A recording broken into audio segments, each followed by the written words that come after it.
Fungus की दवाओं की कमी पर केंद्र ने बड़ा फैसला लिया है।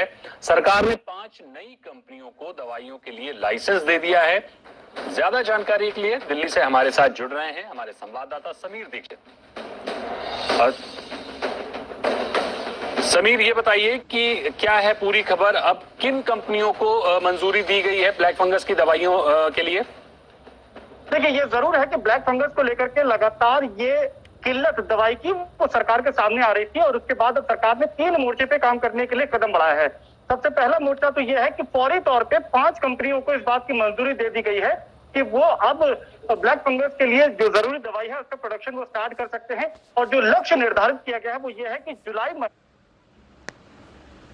तक ये 5 कंपनियां मिल करके 1,11,000 डोज प्रति महीने इसका प्रोडक्शन कर पाएंगे। तो यहाँ से पहला मोर्चा सरकार ने खोला है। दूसरी बात यह है कि अभी तात्कालिक तौर पे ये दिक्कत ज्यादा ना बढ़ जाए तो इसके लिए सरकार इस ब्लैक फंगस के लिए दवाई को इंपोर्ट करेगी, यानी कि बाहर से आयात करेगी और इसके लिए 3,63,000 डोजेस तुरंत के तुरंत सरकार अगले 10 दिन के भीतर इंपोर्ट करेगी। यही नहीं, जो डोमेस्टिक प्रोडक्शन है फिलहाल तकरीबन 5.5 लाख का, उसको भी सरकार बढ़ाने के लिए जो घरेलू कंपनियां पहले से जैसे सिप्ला जैसी कंपनियां जो डोमेस्टिक प्रोडक्शन कर रही थी उनसे अपना प्रोडक्शन रैंप अप करने के लिए उस कैपेसिटी को बढ़ाने के लिए भी कहा गया है। तो इन 3 मोर्चों के जरिए कोशिश यही है कि जो ब्लैक फंगस के लिए जरूरी दवाई है उसकी कमी ना हो पाए। हालांकि अब इस बात को लेकर के राजनीति भी शुरू हो गई है। राजनीति इस लिहाज से क्योंकि जिन राज्यों में जो संक्रमित मामले हैं ब्लैक फंगस के, जहां पे ये ज्यादा आ रही है, मसलन दिल्ली या महाराष्ट्र, वहां पर इस बात को लगातार राज्य सरकारें कह रही हैं कि दवाई की शॉर्टेज या दवाई की सप्लाई की पूरी जिम्मेदारी केंद्र की है, लिहाजा केंद्र इसमें फौरी तौर पे कदम उठाए ताकि ये जो फिलहाल की स्थिति उत्पन्न हो रही है ये आउट ऑफ कंट्रोल ना हो जाए। जी तो समीर, जिस तरह से अभी हम देख रहे हैं कि ब्लैक फंगस की दवाओं को लेकर एक कालाबाजारी का भी मार्केट शुरू हो चुका है, इसको भी लेकर क्या सरकार कोई कदम उठाने के प्लान में है? बिल्कुल, ये बात आप बिल्कुल सही कह रहे हैं, क्योंकि ये तस्वीर कुछ वैसे ही बन रही है कि जब आपने देखा कि जब सेकंड लहर आई थी कोरोना की तो रेमडेसिविर इंजेक्शन को लेकर के जो किल्लत बनी उसके बाद कालाबाजारी बढ़ गई और ठीक वैसी ही स्थिति इस वक्त ये ब्लैक फंगस के लिए जो इंजेक्शन है उसको लेकर के भी बन गई है। ये कालाबाजारी होनी शुरू भी हो गई है। यही वजह है कि अब राज्य सरकारों को इस बात के लिए कहा गया कि एक तो वो अपने स्तर पे कमेटी बनाए या जो भी संभव उपाय कदम उठाए। जैसे दिल्ली सरकार ने क्या किया कि 3 सदस्यीय कमेटी बनाई और इस कमेटी की जिम्मेदारी यह है कि जिसको भी ब्लैक फंगस की जरूरत होगी इस दवा की तो वो पहले उस कमेटी से परमिशन लेगी वो अस्पताल, और वो अस्पताल को दवाई उन्हीं कमेटी के जरिए मिल पाएगी।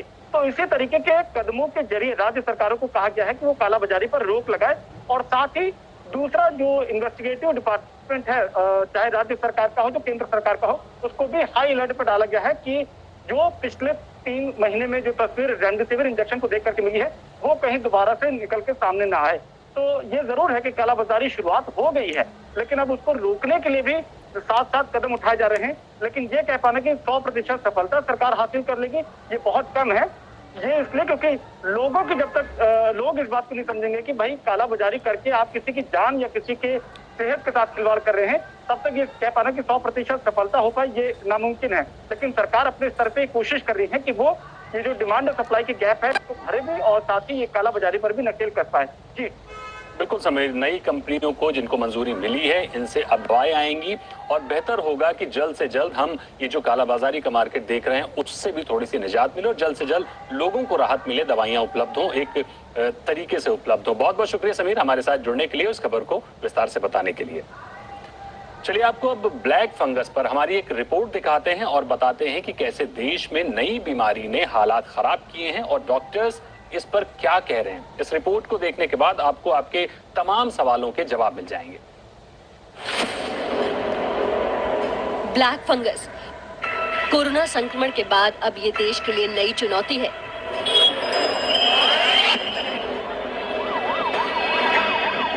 केंद्र सरकार ने राज्यों से इसे महामारी घोषित करने के लिए कहा है, लेकिन इस बीच देश में ब्लैक फंगस के मामले लगातार बढ़ते जा रहे हैं। Hello guys, join Telegram channel Hindi. सबसे पहले आप एक मैप के जरिए समझिए कि देश में ब्लैक फंगस के कितने मामले हैं। महाराष्ट्र में 1500 मामले, 90 लोगों की मौत। मध्य प्रदेश में 281 मामले, 27 लोगों की मौत। गुजरात में 900 मामले, हरियाणा में 115 मामले,